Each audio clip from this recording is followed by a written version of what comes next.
আসসালামু আলাইকুম এভরিওয়ান। তো আজকের ভিডিওতে আমরা টেবিল টুলস এর মধ্যে যতগুলো প্রবলেম রয়েছে এগুলো নিয়ে আলোচনা করব এবং আমাদের যে স্টুডেন্ট গুলো রয়েছে ওরা টেবিল নিয়ে কি কি সমস্যায় পড়ে ওইগুলো নিয়ে আলোচনা করব।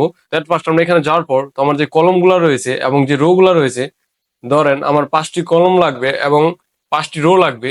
তো আমার স্টুডেন্ট গুলা কি করে, ওরা তো 5টা কলম পর্যন্ত ঠিকই যায়, দেন তারপর আবারও 5টা রো পর্যন্ত ঠিকই যায়, দেন তারপর যায় ক্লিক করে এইভাবে 4 কলমে, তো কম চলে আসে, পরে বলে যে স্যার যে একটা লাইন কম আসছে। তো এটা কেন হয়? কারণ আমরা যখন টেবিলে যাব, টেবিলে যাওয়ার পর আমরা যেই কলম এবং যেই রোতে থাকবো সেখানে যদি আমরা ক্লিক করি ওইটাই চলে আসবে। তো আমি যদি এখন 5টি কলম এবং 4টি রোতে ক্লিক করি তো এখানে চলে আসলো। এখন যদি কমও আসে তো এটার একটা সলিউশন রয়েছে, তো আমরা চাইলে বাড়াইতে কমাইতে পারি। তো এর জন্য যদি আমার লেফটে একটি কলম লাগে বা একটি রাইটে কলম লাগে তখন আমি কিভাবে নিব? তো এখানে আমি চাচ্ছি যে আমার লেফটে একটি কলম পর্যন্ত, আমার কার্সরটি হচ্ছে এখানে। তো এখানে আমি টেবিল লেআউটে যাওয়ার পর যদি আমি এখান থেকে ইনসার্ট লেফট করে দিই তো আমার একটি কলম চলে আসলো। এখন যদি আমার এখান থেকে মনে হয় আমার রাইটে একটি কলম প্রয়োজন তখন আমি এখানে ইনসার্ট রাইট দিব, চলে আসবে। এবং আমার যদি মনে হয় যে আমার নিচে একটি কলম প্রয়োজন তখন আমি এখানে থেকে ইনসার্ট বিলো দিব, নিচে একটি কলম চলে আসবে। এবং যদি আমার উপরে প্রয়োজন হয় তখন আমরা ইনসার্ট অ্যাভাব দিব, আমাদের উপরে চলে আসবে। অথবা আমরা মাউস রাইট ক্লিক করার পর এখানে আমরা দেখতে পাচ্ছি ইনসার্ট, এটার মধ্যে সেম যতগুলো অপশন আমরা দেখিয়েছি সবগুলো রয়েছে, এই যে insert rho অ্যাভাব, insert rho below, insert কলম লেফট, ইনসার্ট কলম রাইট। এখানে আমরা এগুলো দেখতে পাচ্ছি। দেন তারপরে আমার যে টেবিলটা রয়েছে আমি একদম লাস্ট ঘরে গিয়ে যদি আমি কিবোর্ডে ট্যাপ প্রেস করি তো আমার এখানে একটি নিউ রো চলে আসলো এবং কলম চলে আসলো। তো অথবা আমরা এই সাইডে কর্নারে এই প্লাস দেখতে পাচ্ছি, যদি আমরা এখানেও ক্লিক করি তো আমাদের নতুন আরেকটি রো এবং কলম চলে আসলো। এখন আমরা এখানে আরেকটি সমস্যায় পড়ি। তো ডিজাইনে যাওয়ার পর এখন আমি চাচ্ছি এখান থেকে আমি একটি টেবিল স্টাইল দিলাম, তো এখান থেকে স্টাইলটি দেওয়ার পর এখন যে স্যার আমার স্টাইলটি প্রয়োজন না, আমি আবার ব্যাক যাবো কিভাবে?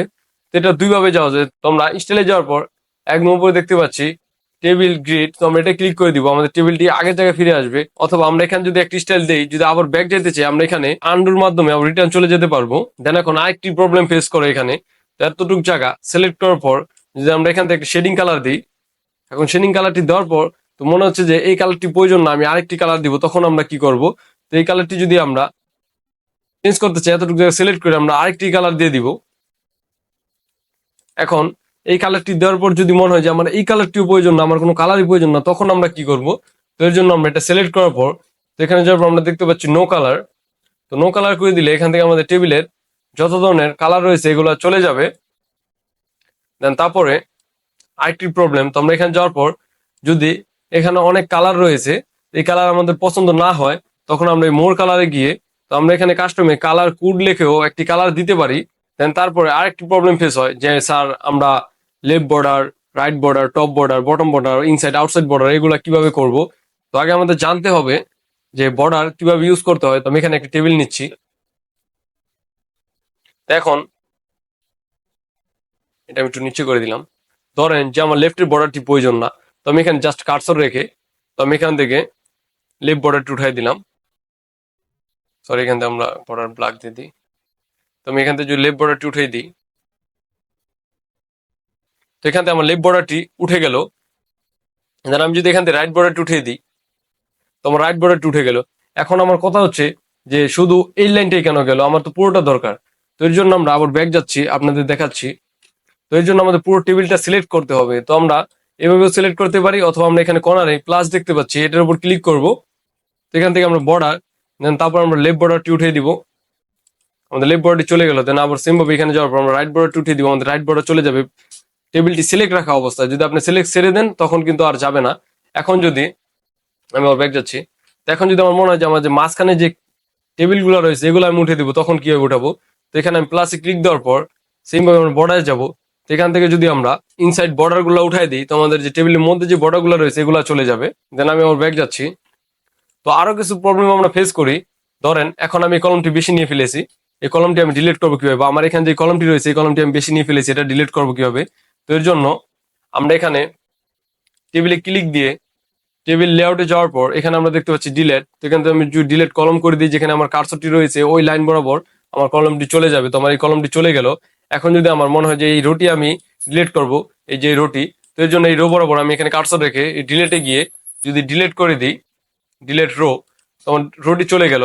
এন্ড দেন আমি চাইলে টেবিলে বাড়াতে কমাতে পারি। তো আমরা যদি মাউসের মাধ্যমে এখান থেকে কলম এবং রো ডিলিট করতে চাই, এর জন্য মাউসে রাইট ক্লিক করব। দেন এখানে আমরা দেখতে পাচ্ছি ডিলেট, এখান থেকে আমরা কলম বা রো বা সেলস আমরা যেটা ডিলিট করতে চাই এখানে এটা দিয়ে দিব, ডিলিট হয়ে যাবে। এবং আমি যদি চাই আমার পুরো টেবিলটাই ডিলিট হয়ে যাবে, এর জন্য আমি এখানে লাস্টে দেখতে পাচ্ছি ডিলিট টেবিল, তো এটার উপর ক্লিক করে দিলাম, আমার টেবিলটি পুরোটা ডিলিট হয়ে গেল। তো তারপর ওরা আরেকটা প্রবলেম ফেস করে। তো আমি এখানে যদি আমার টেবিল যেই কলম এবং রো গুলা রয়েছে, তো আমি চাচ্ছি এগুলো আমার একটা সেলে মিশে যাবে, তখন আমরা কি করব, তো আমরা এতটুকু জায়গা সিলেক্ট করার পর এখান থেকে যদি আমরা মার্জ সেলসে ক্লিক করি, তো আমরা দেখতে পাচ্ছি কলমগুলো একটি সেলে মিশে গিয়েছে। দেন তারপর এখানে আমরা দেখতে পাচ্ছি স্প্লিট সেল, তো এটার মধ্যে আমি ক্লিক করি।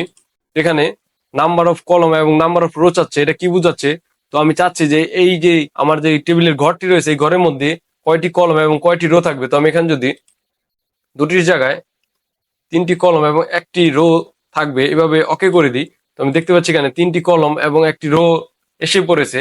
এবং এখন আমি আবার ব্যাক যাচ্ছি, ধরেন আমি চাচ্ছি যে আমার এখানে যে কলমটি রয়েছে এই কলমটি এখান থেকে স্প্লিট হয়ে যাবে, দুটি ভাগে ভাগ হয়ে যাবে, তখন আমরা কি করব, তো আমরা এখান থেকে স্প্লিট টেবিল এটার উপর ক্লিক করে দিব, কার্সরটি এখানে রেখে স্প্লিট টেবিল এটার উপর ক্লিক করে দিলে এখান থেকে আমার টেবিলটি দুটি ভাগে ভাগ হয়ে গেছে। তো এখানে আমরা আরেকটি প্রবলেম ফেস করি। এখন আমরা এখান থেকে যে টেবিলটি টান দিয়ে বড় ছোট করি এটা আমরা করতে পারি না, কারণ আমরা এখানে গিয়ে এভাবে টান দিই, তো আমরা আমাদের টেবিলটি সিলেক্ট হয়ে যায়। আমাদের কি করতে হবে, আমাদের যে টেবিলটি রয়েছে এটার উপর কার্সরটি নিয়ে গেলে আমরা দেখতে পাবো প্লাস আইকন আসছে একটা, এই যে আমরা দেখতে পাচ্ছি এখন একটি প্লাস আইকন আসছে। তো এখন আমরা এটা যদি প্রেস করে রেখে উপর নিচে টান দিই, তো এটা আমাদের বাড়তেছে কমতেছে। তো সেম ভাবে এইভাবে আমরা বাড়াতে কমাতে পারবো, এভাবে বাড়তেছে দেন কমতেছে, এভাবে আমরা বাড়াতে কমাতে পারবো। এখন আমার কথা হচ্ছে আমি যে কলমগুলো এদিকে দিলাম এটা ডিস্ট্রিবিউট সমান আছে কিনা। তো ডিস্ট্রিবিউট যদি আমরা সমান করতে চাই, তো এর জন্য আমরা টেবিলটা এতটুকু জায়গা সিলেক্ট করে, তো আমি এখানে যদি ডিস্ট্রিবিউট কলম করে দিই, তো আমার একটি টেবিল থেকে আরেকটি টেবিলের যে সাইজ রয়েছে সমান হয়ে গিয়েছে। তো এখানে আরেকটি প্রবলেম ফেস করি আমরা, এই যেখানে ড্র টেবিল দেখতে পাচ্ছি, যখন আমরা ড্র টেবিলটা নেই তখন আমরা কি করি, প্রথমবার ঠিকই নেই, বাট দ্বিতীয়বার যখন আমরা নিতে যাই এখানে আরেকটি সেল হয়ে যায় যেইভাবে। তো এটা কেন হয়, কারণ আমাদের এখানে যে আমরা এই কলমটি দেখতে পাচ্ছি, তো এটা যখন আমরা টান দিই এটা আমরা রাউন্ড করে টান দিই, এর জন্য এটা রাউন্ড হয়ে যায়। তো এইভাবে রাউন্ড করে টান দেওয়া যাবে না, আমরা কি করবো একদম সমান ভাবে টান দিতে হবে, এই যে এইভাবে সমান। তো আমরা দেখতে পাচ্ছি সমানভাবে যখন টান দিতেছি একদম সমানভাবে আসতেছে। তো এখানে এই যে দেখছেন আরেকটা হয়ে গেছিল, এই যেভাবে আরেকটা হয়ে যাবে। তো এইভাবে করলে হবে না, আমাদের একদম সমানভাবে রাখতে হবে, এই যেভাবে সরি, তো এইভাবে আমাদের সমানভাবে রাখতে হবে। তো আমি যদি একটু এদিক নেই বা একটু ওদিক নেই তাহলে কিন্তু এটা বেকাতেরা হয়ে যাবে। তো আশা করি আপনারা বুঝতে পেরেছেন।